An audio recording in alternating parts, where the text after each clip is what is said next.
ለህዳር 30 2018 ዓመተ ምህረት አዲስና የሚገርም የድል ዜና አለን። ፋኖ ዘንዘን በተባለ ቦታ የጦር መኮንኖችን ጨምሮ ከ150 በላይ የጠላት ሰራዊት በመደምሰስ አስገራሚ ድል አስመዝግበዋል። የሚገርመው ነገር ደግሞ የአብይ አገዛዝ የተደመሰሱ ከፍተኛ መኮንኖችንም በሄሊኮፕተር ጦር ሜዳው ድረስ በመምጣት አስነስተዋል። ድሉ ምን ያህል አስደናቂ መሆኑን በደንብ አሳይተዋል።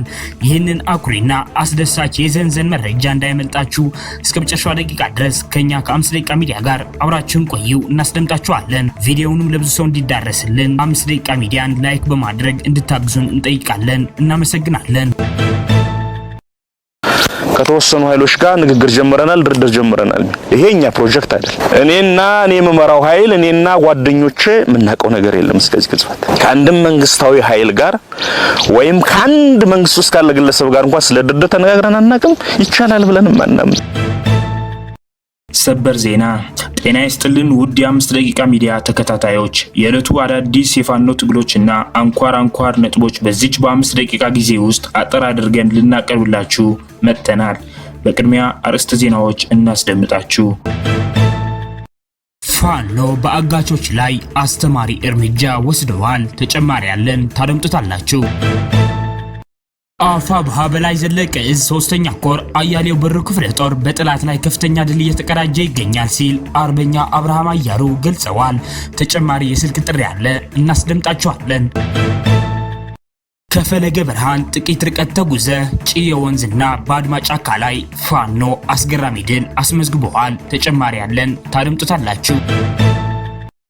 ፋኖ ዘንዘን በተባለ ቦታ ላይ አስደናቂ ድል አስመዝግበዋል። የሚገርመው ነገር ደግሞ የአብይ አገዛዝ የተደመሰሱ ከፍተኛ መኮንኖችንም በሄሊኮፕተር ጦር ሜዳው ድረስ በመምጣት አስነስተዋል። ተጨማሪ ዝርዝር አለን። በሶስተኛው ዜናችን ነው እናስደምጣችሁ።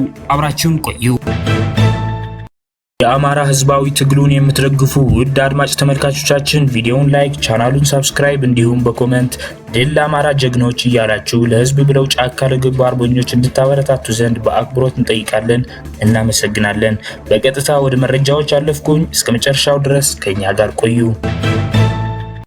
አፋብኃ ምዕራብ አማራ ቀጠና ቴዎድሮስ እዝ 105ኛ ኮር 55ኛ ክፍለ ጦር ከብልጽግና ተልእኮ በመቀበል እገታና ዘረፋ ሲፈጽሙ በነበሩ አካላት ላይ እርምጃ ወስደዋል። ተልእኮውን የተቀበሉ አካላት ከተማና በከተማዋ ዙሪያ ያሉ ግለሰቦች በመናበብ ሲሆን እገታ የተፈጸመባቸው ንጹሃን አንደኛ በቀለ አድጎ እድሜ 14፣ ሁለተኛ ህፃን ትግስት አበረ እድሜ 10 የሆኑትን ንጹሃንን በማገት እያንዳንዳቸው 450 ሺህ ብር ቤተሰቦቻቸውን ጠይቀው ቤተሰብ 50 ሺህ ብር ቢያስገቡም የተባላችሁትን ካላስገባችሁ ማለት በታጋቾች ላይ ግድያ ፈጽመዋል። ከአማራ ስነ ልቦና ባፈነገጠ መልኩ ድርጊቱን በፈጸሙ ግለሰቦች ላይ 55ኛ ክፍለ ጦር አስተማሪና የማያዳግም እርምጃ ወስደዋል። ተመሳሳይ ድርጊት በማህበረሰቡ ላይ የሚፈጽሙ ላኪው ማንም ይሁን ማን ተመሳሳይ እርምጃ እንደሚወስዱ ክፍለ ጦሩ አስጠንቅቀዋል።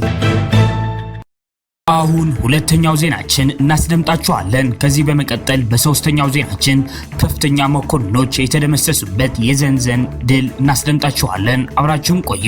የአብይን ፍላጎት ለማሟላት ሙሉ የአማራን ህዝብ እያስጨረሰ ያለው የብአዴን አመራር ህዝብ ሰበስባለሁ በማለት ከግንደወይን ተነስተው ደብረ ወርቅ ለመሰብሰብ በዙ 23 እና በ6 ድሽቃ እየታጀበ ፈለገ ብርሃን ከተማን አልፎ ጥቂት ርቀት እንደተጓዘ ጭዬ ወንዝና ባድማ ጫካ ላይ የ74ኛ ክፍለ ጦር 5ኛ ሻለቃ አባላት ከባድ የደፈጣ ጥቃት የተፈጸመባቸው ሲሆን ሞጣ መገንጠያ ላይ የሻለቃ 5 አባላት ሌላ ተጨማሪ ደፈጣ እንደተጣለበት ሲያውቅ ሙትና ቁስለኛውን በመያዝ ከሽፈሬ ጀምሮ ሁሉም የብልጽግና ቅጥረኛ አመራር ከነሰራዊቱ በእግረኛ እንደ ኤሌ እየተጎተተ ደብረ ወርቅ በመድረስ የህዝብ ስብሰባ የመኮረ ሲሆን ጀግኖቹ እየተከታተሉ በስለት ደብረ ወርቅ ገብቶ የጀመረውን ስብሰባ በሞርተር አድባይተው በትነውታል። ውለውን በለቅሶ ያገባደደው የብልጽግና ጉዳይ አስፈጻሚ ምሽት ላይ ጥቂት ደጋፊዎችን ይዞ ስብሰባውን በድጋሚ ለማካሄድና ፋቀና እያለ ሲሯሯጥ ውለዋል። ወደ ሶስተኛው ዜናችን ስናሳልፋችሁ ፋኖ ዘንዘን በተባለ ቦታ የጦር መኮንኖችን ጨምሮ ከ150 በላይ የጠላት ሰራዊት በመደምሰስ አስገራሚ ድል አስመዝግበዋል። የሚገርመው ነገር ደግሞ የአብይ አገዛዝ የተደመሰሱ ከፍተኛ መኮንኖችንም በሄሊኮፕተር ጦር ሜዳው ድረስ በመምጣት አስነስተዋል። ድሉ ምን ያህል አስደናቂ መሆኑን በደንብ አሳይተዋል። ለጊዜው ስማቸው ያልታወቀ ከሞቶ አለቃ ጀምሮ እስከ ኮሎኔል ማዕረግ ያላቸው የመከላከያ አመራሮች ሙትና ቁስለኛ ሆነዋል። በአጠቃላይ በ5 ቀን ፍልሚያ ውስጥ ከ67 በላይ የጠላት ኃይል በመደምሰስ ከ75 በላይ የጠላት ኃይል ከባድና ቀላል ቁስለኛ ማድረግ ተችሏል። ከ32 በላይ የክላሽንኮቭ የጦር መሳሪያ፣ 3 ስቃጥላይ ብሬን ጥይት፣ 1 የጦር ሜዳ መነጽር፣ 3 የስናይፐር መነጽር፣ ከ17 በላይ የእጅ ቦምቦች፣ ከ1500 በላይ የክላሽ ተተኳሽ፣ 2 የብሬን ሸንሸል፣ ከ100 በላይ የዲሽቃ ተተኳሽ መማረክ ተችሏል። ለአራት ተከታታይ ቀናት ዘንዘን ከተባለ ቦታ በቀበሮ ጉድጓድ ውስጥ ተቀብሮ የሰለል እሳት በሆነው ፋኖ ተከቦ ሲወቀጥ ሰንብቶ መውጫ ሲያጣ በዙ 23 እና በቢኤም ከባድ መሳሪያ የታጀበ ተጨማሪ ኃይል ከፓዊና ከተለያዩ ቀጠናዎች በማሰባሰብ የተንቀሳቀሰ ሲሆን አሁንም በበረሃ መብረቆቹ 66ኛ ክፍለ ጦር የፋኖ አባላት እየተቀጠቀጠ ይገኛል። ይህ በእንዲህ እንዳለ በ66ኛ ክፍለ ጦር የፋኖ ነበልባሎች የተቀጠቀጡት የመከላከያ ከፍተኛ አመራሮች በትናንትናው ዕለት ዘንዘን ከተባለ ቦታ ላይ የተደመሰሱ ከፍተኛ መኮንኖች በሄሊኮፕተር ተነስተዋል። ከዚህ በመቀጠል የስልክ ጥሪ ያለ እንዳያልፋችሁ አድምጡት። አፋብሃ በላይ ዘለቀ እዝ 3ኛ ኮር አያሌው ብሩ ክፍለ ጦር በጠላት ላይ ከፍተኛ ድል እየተቀዳጀ ይገኛል ሲል አርበኛ አብርሃም አያሩ ገልጸዋል። ተጨማሪ የስልክ ጥሪ ያለ አድምጠነው እንመለስ። አመሰግናለሁ። ፋኖ መምህር አብርሃም እያው ተባላለው የራስ አሞራው ውብነህ 3ኛ ኮር ጽሕፈት ቤት ኃላፊ። የአማራ ፋኖ ብሔራዊ ኃይል በላይ ዘለቀ እዝ የራስ አሞራው ውብነህ 3ኛ ኮር የአያሌው ብሩ ክፍለ ጦር በቀን 27 ባደረጉት አውደ ውጊያ ከወቀን ተንሰየ ላይ ብልጽግና ተላላኪ የሆነው አድማ በትን ፖሊስና ሚሊሻ ብልጽግና አጠራሩን ጥምር ኃይል ብሎ የሚጠራ በቀን 27 ባደረገው አውደ ውጊያ ከወቀን ተንሰየ በተባለ ልዩ ጎጡ ማጀየ በተባለ ልዩ ጎጥ በራሱ ደፈታ በጣለበት አካባቢ ሳተናው ያያሌው ብሩ ክፍለ ጦር የፋኖ አባላት የፋኖ ሰራዊት ከ8 በላይ ቁስለኛ ከ5 በላይ ሞት በማስተናገዱ ራሱ በደፈጠው ደፈጣ ላይ ተመትቶ እንዲመለስ ተደርጓል። በዚህ ብስጭት ተነስቶ ደግሞ ማህበረሰቡን የተለያዩ አርሶ አደሩን ንብረት በግ፣ ዶሮና ከብት መጫኛ ባህር ከዘራ ሳይቀር እንዲሁም ብርጭቆ ሳይቀር ማህበረሰቡን በጣም ሲያሳድ ቆይቷል። በእነዚህ በመሳደድ በዛሬው ዕለትም በሁለቱ ክፍለ ጦር በሰሜን ብርቅዬ ክፍለ ጦርና በአያሌው ብሩ ክፍለ ጦር ላይ አልሞ በመጣው በ4 አቅጣጫ ከጃናሞራ መረባ፣ ከደባርቅ መረባ፣ ከዳባት ቃራ በሚባል አካባቢዎች አልሞ በ4 አቅጣጫ አርሶ አደሩንም የፋኖ አባላትንም ሰራዊትንም ለማክሸፍ ከለላ አስገብቶ ለማፈን አቅዶ በመምጣት እቅዱ ከሽፎበትና የፋኖ ሰራዊት ራሱ ብልጽግና ባቀደበት ባለመሆኑ በመጣበት እግሩ እንደገና ተመልሶ አሁንም ቢሆን አርሶ አደሮችን እያሳደደ ይገኛል። የአርሶ አደር ንብረት እየዘረፈ ያው ዶሮ ሳይቀርም ይዞ እየሄደ ይገኛል። አሁንም ባለበት ተመልሶ እንደገና ከሽፎበት ንብረቶችን እየዘረፈ ይገኛል። መልካም። አጠቃላይ በቀጠናው አሁን ላይ ያለው ሁኔታ ምን ይመስላል? የአውደ ውጊያው ውሎ ምናልባት በፋኖ በኩል ያለው ቁርጠኝነትና በጠላት ላይ እየተወሰደ ያለው እርምጃ ከዚህ ቀደሙ በምን ሁኔታ ይለያል? አድማጭ ተመልካቾች ብታደርስልን።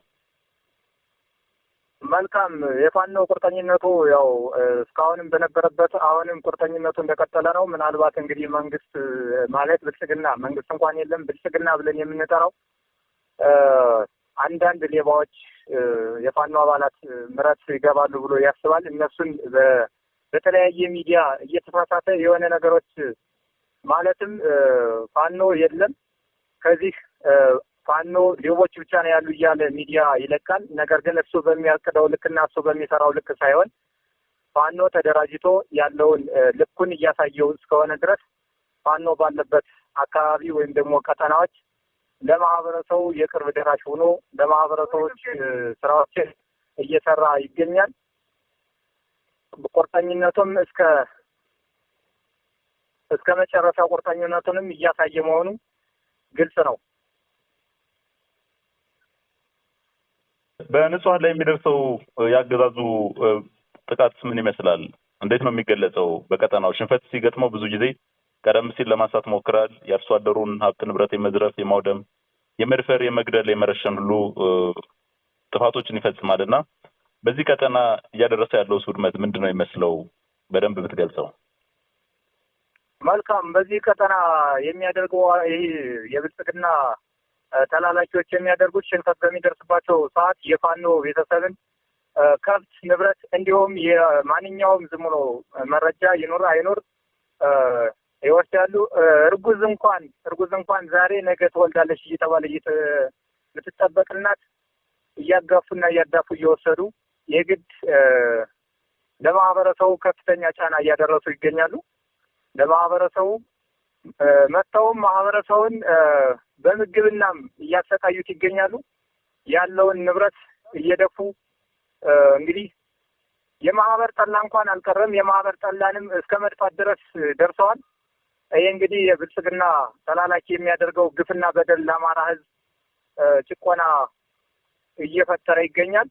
ይህን ደግሞ ከወዲሁ የአማራ ሕዝብ ነቅቶ እንዲጠብቅ ይፈለጋል።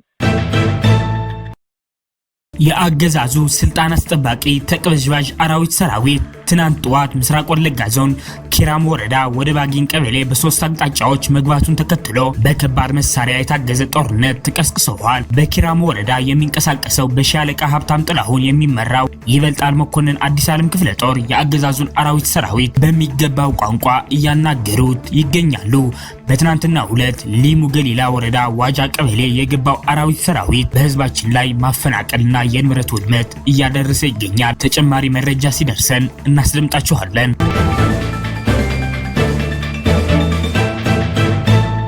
አድማጭ ተመልካቾቻችን ለሰዓቱ የነበሩን የ5 ደቂቃ ዜናዎች እነዚህን ይመስላሉ። በቀጣይ የምንሰራቸው ዜናዎች እንዲደርሷችሁ ቻናሉን ሰብስክራይብ በማድረግ እንዲሁም የደወል ምልክቷን በማብራት ቤተሰብ እንዲሆኑ እንጠይቃለን። እናመሰግናለን።